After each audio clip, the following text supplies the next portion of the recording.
तो फिल्म की शुरुआत में हम मूवी की मेन कैरेक्टर क्लारा को देखते हैं, जिसे जब होश आया तो उसने अपने आप को एक अजीब सी जगह पर पाया। सामने दीवार पे कुछ लिखा हुआ था। ये धमकी थी एक किलर की तरफ से, जिसमें लिखा था कि तुम और तुम्हारे हस्बैंड में से कौन मारा जाएगा। क्लारा जानती थी कि ये एक सीरियल किलर है जो आजकल कैलेंडर किलर के नाम से भी मशहूर हो रहा था। इसीलिए वो बुरी तरह घबरा गई। उसे अपने पीछे किलर की आवाज भी आई, लेकिन किलर बगैर उसे कोई नुकसान पहुंचाए वहां से चला गया। और सीन कट होकर यहीं से अब हमें एक जूलियन नाम के इंसान को दिखाया गया। जूलियन घर से एक कॉल सेंटर के लिए काम किया करता था। इस कॉल सेंटर में वो लड़कियां कॉल किया करती थी जिनको कोई खतरा होता था। जैसे अभी जूलियन को एक कॉल आई और लड़की ने जूलियन को बताया कि उसके पीछे बहुत से लड़के लगे हैं। जूलियन ने उसे मशवरा दिया कि तुम आकर स्ट्रीट लाइट के नीचे खड़ी हो जाओ, जहाँ से लोग तुम्हें आसानी से देख पाएं, और अगर वहाँ करीब कोई कार खड़ी है तो तुम उस पर हाथ मार के उसका सायरन बजा दो। जूलियन के कहे के मुताबिक लड़की ने बिल्कुल ऐसा ही किया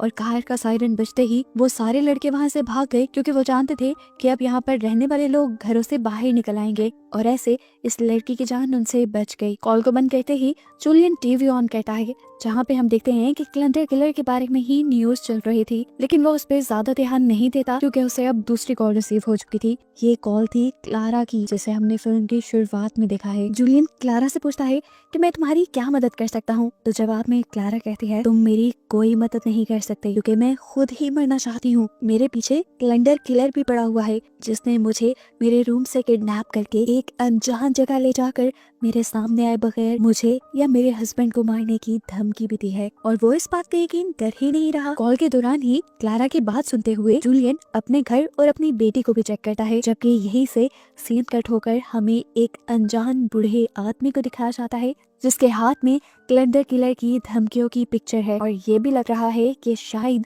यही किलर है। खैर, अब सीन्स में फाइनली क्लारा को दिखाया जाता है जो सड़क पे चल रही थी। इस टाइम क्लारा उजड़ी हालत में थी, जैसे किसी पार्टी से भाग कर आई हो। जूलियन से बात करते हुए उसने कहा, मैं थक गई हूँ इस जिंदगी से, तंग आ गई हूँ, मैं मरना चाहती हूँ। जूलियन घबरा कर उससे पूछता है, तुम इस टाइम कहाँ हो और तुम्हारा हस्बैंड कहाँ है? इसके जवाब में क्लारा ने उसे बताया कि मैं अपने हस्बैंड के ही जंगल से भाग कर आ रही हूँ। जूलियन उसकी बात समझ नहीं पाया। तब क्लारा ने उसे बताया, असल में आज हमारी वेडिंग एनिवर्सरी थी। जूलियन मुझे एक बहुत बड़े रेस्टोरेंट पे डिनर करवाने के लिए लेकर गया। मैं बहुत ज्यादा खुश थी, लेकिन डरी हुई भी थी क्योंकि उससे गुस्सा बहुत आता है और वो मुझे कभी भी किसी भी वक्त मार देता है, और अगर वो यहाँ सबके सामने मार देता तो मेरी क्या इज्जत रहती। वहीं पर मेरी एक लॉयर दोस्त भी मुझे मिली, जिससे देखते ही उसका मूड खराब हो गया। लेकिन हैरानी की बात थी कि उसने कोई रिएक्ट नहीं किया, और डिनर के बाद वो मुझे लिफ्ट के जरिए एक सीक्रेट फ्लोर पे ले गया। वहाँ पर एलीट क्लास लोगों की पार्टी चल रही थी। काफी अजीब था वहाँ पे सब लोग एक दूसरे से बहुत क्लोज थे वहाँ पर। यहाँ पर जाते ही मेरे हस्बैंड ने मुझे एक ड्रिंक पिलाई, और उसे पीते ही पता नहीं मुझे क्या हो गया, मेरी बॉडी ने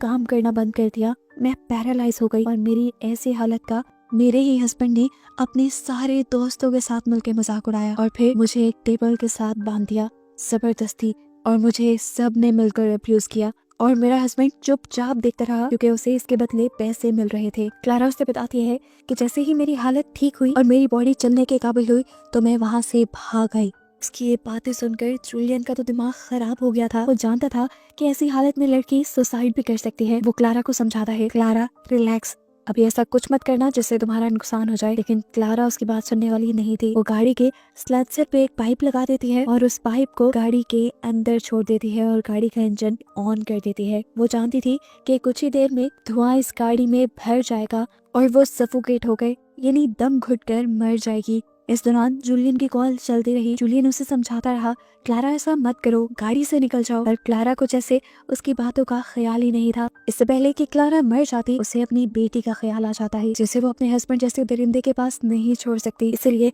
वो फौरन कार से निकल आई और उसने जूलियन से कहा, मैंने तुम्हारे कहने पे ये सब नहीं रोका, बल्कि मुझे मेरी बेटी का ख्याल आ गया था। यहाँ पर दूसरे फोन पे हम देखते हैं कि जूलियन को उसके डैड की कॉल आई है। जूलियन के डैड उससे पूछ रहे थे कि तुम कहाँ पर हो। जूलियन उसे बताता है, मैं घर पर काम कर रहा हूँ, लेकिन मुझे आपकी एक मदद चाहिए। उसके डैड उसकी मदद करने को तैयार हो जाते हैं। जूलियन असल में इस टाइम क्लारा की हालत देखना चाहता था। वो अपने डैड से कहता है, डैड प्लीज मैं एक एड्रेस सेंड कर रहा हूँ, वहाँ जाकर आप देखें वो लड़की सेफ है या नहीं। जूलियन के डैड मान जाते हैं और क्लारा के घर की तरफ सफर शुरू कर देते हैं और देखने को मिलता है कि जूलियन के डैड वही आदमी है जिनके पास हमने कैलेंडर किलर वाली पिक्चर देखी थी। क्लारा भी इस टाइम अपने घर आ गई। घर आने के बाद उसने दोबारा जूलियन को कॉल की और जूलियन ने उससे पूछा कि आखिर आप लोग इतना जुल्म क्यों सहते हो। क्लारा ने बताया क्योंकि हम फाइनेंशियली इंडिपेंडेंट नहीं होते, हमारे फाइनेंसेस मर्द पूरे करते हैं और उनको लगता है कि इसके बदले वो कुछ भी कर सकते हैं और हमें ये जुल्म इसलिए सहने पड़ते हैं क्योंकि हमें अपने बच्चों के साथ रहना होता है। अगर हम इनसे अलग हुए तो उनकी फाइनेंशियल कंडीशन अच्छी है, वो हमारे बच्चे भी रख लेंगे और हम केस भी नहीं कर पाएंगे। यहाँ जूलियन भी उससे अपनी एक स्टोरी शेयर करता है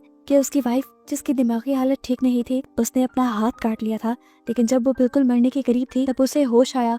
उसने अपने आप को बचाने की कोशिश भी की, लेकिन तब वॉशरूम का लॉक नहीं खुला। इस टाइम जूलियन ऑफिस में था अपनी जॉब पर। जब वो घर पहुंचा तो उसकी वाइफ मारी जा चुकी थी। उसे उस दिन बहुत ज्यादा दुख हुआ। अपनी वाइफ से मरने से ज्यादा उसे दुख था उसके बच्चों के लिए जो अब अकेले रह चुके थे। जूलियन बताता है कि अपनी वाइफ के मरने के बाद से वो वर्क फ्रॉम होम कर रहा है और खुद ही घर और बच्चों का ख्याल भी रखता है। यहाँ क्लारा से बात करते हुए जूलियन किचन में था, तभी उसने नोटिस किया कि उसकी शेल्फ से एक चाकू गायब हो गया है। उसे लग रहा था कि जरूर उसके घर में कोई घुस गया है। क्लारा की कॉल को होल्ड पे करते हुए वो घर चेक करने के लिए जाता है। दूसरी तरफ क्लारा के घर पर भी अजीबोगरीब काम हो रहे थे। एकदम से उसका टीवी खुद ही ऑन हो गया, जिसे डरकर उसने बंद कर दिया और जब वो विंडो की तरफ आई तो अब उसे विंडो पर दोबारा कैलेंडर किलर की धमकी लिखी हुई दिखाई दी। उसने इसकी पिक्चर लेकर जूलियन को सेंड कर दी। यहाँ पर जूलियन, जिसे भी लग रहा था कि उसके घर पे कोई घुस आया है, उसने बहुत सारा कांच अपने मेन डोर पर डाल दिया ताकि जो भी अंदर आए उसके पाँव में ये चुभ जाए। अगर चुभे ना तो कम से कम इनके टूटने की आवाज से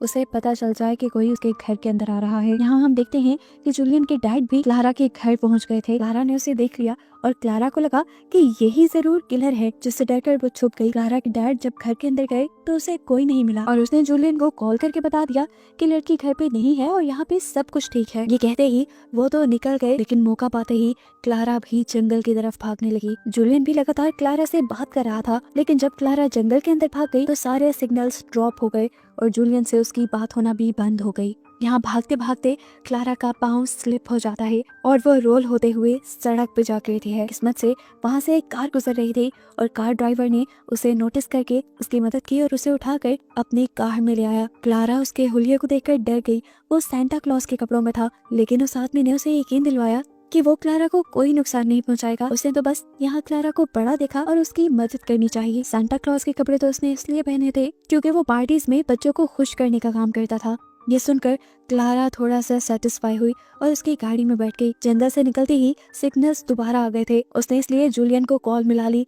इस आदमी को उसने कहा कि प्लीज मुझे आप शहर तक छोड़ देना और फोन पे ये बात जूलियन को भी बता दी कि उसे एक अच्छा आदमी मिल गया है जो उसे अब शहर तक छोड़ कर आएगा। ये सुनते ही जूलियन का खौफ से सर फटने लगा। क्या बेवकूफ लड़की थी वो, ऐसे किसी भी आदमी पर कैसे बिलीव कर रही थी। उसे समझाता है कि ऐसे सिचुएशन में किसी आदमी पर बिलीव करना ठीक नहीं, लेकिन क्लारा उसके सारे डर खौफ दूर कर देती है ये कहते हुए कि ये आदमी सेफ है। अब क्लारा इस लड़की से सिगरेट मांगती है। वो लड़का बताता है कि कार की बैक सीट पर उसे सारा सामान मिल जाएगा। क्लारा जब पीछे हुई तो उसने देखा कि यहाँ पे एक टीजर गन भी थी, जो देखकर वो डर गई। तब उस आदमी ने बताया कि डरने की जरूरत नहीं, इस टीजर गन को तो मैंने अपनी हिफाजत के लिए रखा हुआ है।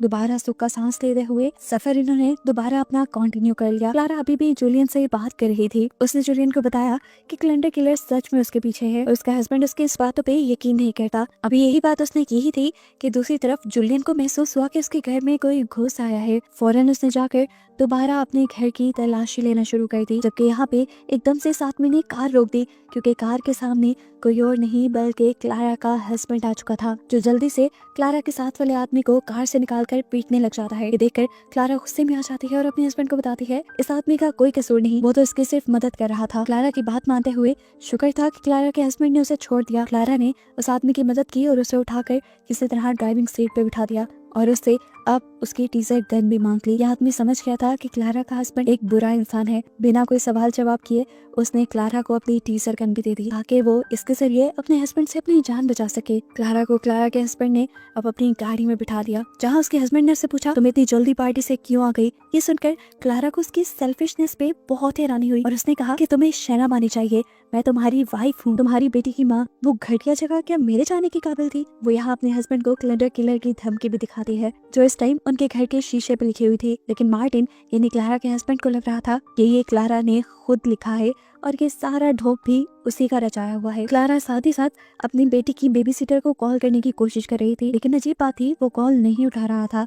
पता नहीं घर पे सारा माहौल कैसा था। अब गुस्से में आकर क्लारा अपने हस्बैंड से कह ही देती है कि तुम आज आखिर मुझे छोड़ ही दो। उसकी ये बात सुनते ही उसके हस्बैंड ने उसे थप्पड़ मारा और बालों से पकड़ते हुए से कहा, अगर तुमने मुझे छोड़ा तो तुम्हारे हाल की जिम्मेदार भी तुम खुद ही होगी। जूलियन के घर पे हम देखते हैं कि जूलियन को अभी भी यही फील हो रहा था कि उसके घर में कोई घुस आया है। इन्वेस्टिगेशन करते करते दोबारा जब वो मेन डोर तक आया तो जो कांच जो ट्रैप उसने उस घुसपैठिए के लिए बनाया था वो उसी के पाँव में चुप गया। लेकिन खैर अब वो आगे बढ़ा, दोबारा अपनी बेटी के रूम में गया जहाँ उसकी बेटी सुकून से सोई हुई थी, लेकिन उसकी अलमारी में अब उसे वो चाकू मिल गया जो किचन से गायब था। यानी साफ बात थी वो यहाँ पे जरूर आया था जिसने किचन से चाकू उठाया और कोई बुरी हरकत करने के लिए वो क्लोसेट में छुप गया। और जैसे ही उसे पता चला कि जूलियन को उसके घर में घुसने के बारे में पता चल गया है तो वो चाकू छोड़कर यहाँ से भागने की कोशिश में लग गया। जूलियन अब बड़ी ही एहतियात से दूसरे रूम को चेक करने के लिए जाता है जहाँ पे जाते ही एक आदमी ने उसके ऊपर हमला कर दिया, लेकिन जूलियन इस सब के लिए तैयार था। उसने अपने आप को इस हमले से बचाते हुए ही अपने हाथ में पकड़े हुए चाकू से उल्टा उस आदमी की ही टांग पे हमला कर दिया, जिससे उसकी टांग से खून निकलने लगा। उस आदमी ने अब जूलियन को अपने से दूर किया और तेजी से बाहर विंडो की तरफ आ गया। बालकनी से होते हुए वो बाहर विंडोज की तरफ खड़ा हो गया। वो यहाँ से अपनी जान बचाकर जाना चाहता था, लेकिन जूलियन जानता था कि अगर वो यहाँ से गया तो उसकी जरा सी भी गलती उसकी जान ले सकती है। जूलियन अब उसे हाथ देता है, लेकिन ये आदमी जूलियन की मदद नहीं लेता और वहाँ से जंप कर देता है। जंप करने पे हमें इस घर का फ्रंट दिखाया जाता है तो यहाँ एक सबसे बड़ा कहानी का ट्विस्ट ये रिवील होता है कि ये घर जूलियन का नहीं बल्कि क्लारा और मार्टिन का ही था जिसमें इस वक्त जूलियन मौजूद था। और अगर ये घर क्लारा और मार्टिन का था तो घर में सोई हुई बेटी भी क्लारा की ही थी। जिस आदमी को हम घुसपैठिया समझ रहे थे वो कोई घुसपैठिया नहीं था बल्कि क्लारा की बेटी का बेबी सिटर था, जिसे जूलियन के यहाँ आने के बारे में पता चल चुका था और वो अपनी जान बचाने के लिए भागा, लेकिन उसकी खुद की ही जान चली गई। इधर हमें देखने को मिला कि जैसे ही क्लारा और मार्टिन अपने घर की पार्किंग में पहुंचे तो क्लारा ने फौरन ही टीजर गन से मार्टिन के ऊपर हमला कर दिया। अब क्लारा इस बात से अनजान कि उसके घर के अंदर पहले से ही किलर घुस आया है, वो तेजी से दरवाजा खोलते हुए अंदर जाती है और उसे मेन एंट्रेंस पे ही कांच बिखरा हुआ दिखाई देता है, जो असल में जूलियन ने एक ट्रैप के तौर पे बिछाया था ताकि जब भी कोई अंदर आए तो इसे कांच में फंसकर वो यही रह जाए। घर के अंदर आने पे घर की काफी सारी लाइट्स ऑन थी और वहाँ पे एक लैपटॉप भी पड़ा था जो उसका तो नहीं था। उसे समझ नहीं आई कि क्या हो रहा है। तेजी से वो अपनी बेटी को देखने के लिए उसके रूम की तरफ गई तो अंदर जूलियन बैठा था। उसकी बेटी के बिल्कुल पास उसकी आवाज सुनकर क्लारा समझ गई कि ये वही जूलियन है जिससे वो बात कर रही थी। अब क्लारा इतनी भी बेवकूफ नहीं थी कि वो समझ ना पाए कि जूलियन ही किलर है। वो खौफ से डर गई और उसने जूलियन से कहा, प्लीज मेरी बेटी को कुछ मत करना। जूलियन उससे कहता है, बेफिक्र रहो, मैं उससे कुछ नहीं करूंगा। मैंने तो तुम्हारे आने से पहले ही यहाँ पर सारा ट्रैप बिछा दिया था। मैं यहाँ तुम्हारी जान लेने नहीं आया, मैं तो तुम्हारी यहाँ पर मदद करने के लिए आया हूँ ताकि तुम अपने हस्बैंड की जान ले लो और अपने आप को आजाद करवा लो। यहाँ दिखाया जाता है कि टीजर करके हमले के बाद अब मार्टिन दोबारा ठीक तरह होश में आया था। उसने अपनी पास पड़ी चीज से अपनी गाड़ी का कांच तोड़ा और गाड़ी अनलॉक करते हुए बाहर निकल आया। जैसे ही वो घर के अंदर गया तो उसे जूलियन नजर आ गया। वो जूलियन पे हमला करने ही वाला था कि उससे पहले ही जूलियन ने उसके ऊपर हमला कर दिया और सीन कट होकर अब दोबारा हमें जूलियन के डैड को दिखाया गया जो इसी घर के आसपास घूम रहे थे। उन्होंने यहाँ पर जब क्लारा की बेटी के बेबी सिटर की लाश देखी तो वो समझ गए कि जरूर उसका बेटा ही इधर है और वही यहाँ पर सबको कत्ल कर रहा है। और ये बात उसे ऐसे पता चली कि जब वो अपने बेटे के घर गया तो उसे वहाँ पर कैलेंडर किलर की बहुत सारी पिक्चर्स दिखाई दी, वही धमकियों वाली पिक्चर्स जो रोज न्यूज में भी आ रही थी। इन सारी पिक्चर्स का उसके बेटे के पास होना ये साबित कर रहा था कि उसका बेटा ही सीरियल किलर है। सीन कट होकर हमें दोबारा जूलियन, मार्टिन और क्लारा को दिखाया जाता है जहाँ पर जूलियन ने इन दोनों को बांध के रखा हुआ है। वो क्लारा को समझा रहा है, तुम क्यों इतना घबरा रही हो, तुम्हारी तो मैं मदद कर रहा हूँ, तुम बस इसे मार दो और अपनी जिंदगी आसान कर लो। यहाँ पर जूलियन उसे वजह बताता है कि आखिर वो ये सीरियल किलिंग्स क्यों कर रहा है। असल में वो भी मार्टिन की तरह एक बहुत ही बुरा और जालिम हस्बैंड था, अपनी बीवी पे बहुत जुल्म किया करता था और फिर एक दिन उसके जुल्मों से तंग आकर उसकी बीवी ने सुसाइड कर ली और उस दिन उसे एहसास हुआ कि कितना आखिर उसने अपनी वाइफ को तंग किया कितना दुख दिया कि वो मर गई। अब उसे हर औरत का दुख फील होता था और उसने अब अपने आप को बदलते हुए ये फैसला कर लिया था कि वो बाकी भी ऐसे सारे मर्दों को मार देगा जो अपनी वाइफ पर जुल्म करते हैं। वो अब क्लारा से कहता है, आज ये मौका तुम्हारे पास है, पकड़ो चाकू और इसे मार डालो। क्लारा अपने हस्बैंड से जितना प्यार करती थी, उसको मारना तो दूर की बात, वो उसे नुकसान पहुंचाने का सोच भी नहीं सकती थी। जूलियन के फोर्स करने पर उसने चाकू तो पकड़ लिया, लेकिन अपने हस्बैंड के करीब जाने पर उसने अपने हस्बैंड पर हमला करने के बजाय पीछे से जूलियन की टांग के ऊपर हमला कर दिया। जूलियन जोर से चिल्लाया और उसने अब क्लारा को ही पकड़ लिया। इससे पहले कि वो क्लारा का मर्डर कर देता, उससे पहले ही पीछे से गोली चलने की आवाज आती है और हमें दिखाया जाता है कि जूलियन मारा गया। गोली चलाने वाला कोई और नहीं बल्कि जूलियन के डैड ही थे, जो यहाँ पर इन लोगों को बचाने आ गए थे। क्लारा और मार्टिन उसे किलर न समझ ले, इसीलिए जूलियन के डैड ने उसे बताया कि वो जब काफी दिन बाद जूलियन से मिलने उसके घर गए तो उन्होंने वहाँ पर कैलेंडर किलर्स वाली पिक्चर देखी और जब उन्होंने जूलियन को कॉल करके पूछा कि तुम कहाँ हो, तो जूलियन ने झूठ बोल दिया कि मैं घर पर काम कर रहा हूँ, जिससे वो साफ समझ गए कि जूलियन अपने ही ऐसे एक और शिकार की तरफ बढ़ गया है। जूलियन को ट्रेस करते हुए आखिर वो यहाँ तक पहुँच ही गए और उन्होंने 2 मर्डर और होने से बचा लिए। फाइनली अब इनकी जान बच चुकी थी। क्लारा ने जाकर सबसे पहले अपनी बेटी को गले लगाया, जो बिल्कुल सेफ थी। सीन कट होकर अब हमें कुछ दिनों बाद का सीन दिखाया जाता है। हमें पता चलता है कि मार्टिन यानी क्लारा का हस्बैंड एक बहुत बड़ी पोस्ट पे है। वो एक पॉलिटिशियन है, सभी उसे अच्छा समझकर वोट करते हैं। जब वो प्रेस कॉन्फ्रेंस कर रहा था, तभी मौका पाकर क्लारा ने वहाँ पर एक ऑडियो चला दी। इस ऑडियो में साफ पता चल रहा था कि मार्टिन अपनी वाइफ को मारता भी था और उससे अब्यूज भी करता था। ये देखते ही उसका असली चेहरा सबके सामने आ गया और एक दिन में ही उसका सारा करियर तबाह हो गया। फाइनली क्लारा ने भी हिम्मत करके उससे अपना बदला ले ही लिया था। क्लारा की जो लॉयर दोस्त थी वो अब उसका केस लड़ रही थी, जिसमें वो मार्टिन से डाइवोर्स और साथ ही साथ उससे अपनी सारी लीगल नीड्स की डिमांड करती है। आखिर क्लारा ये केस जीत भी गई और ऐसे फाइनली उसकी इस टॉक्सिक हस्बैंड से जान छूट गई। मूवी के एंड पे दिखाया गया कि क्लारा अपनी बेटी के साथ एक हैप्पी लाइफ गुजारती है और यही दिखाते हुए ये कहानी यहाँ खत्म हो जाती है।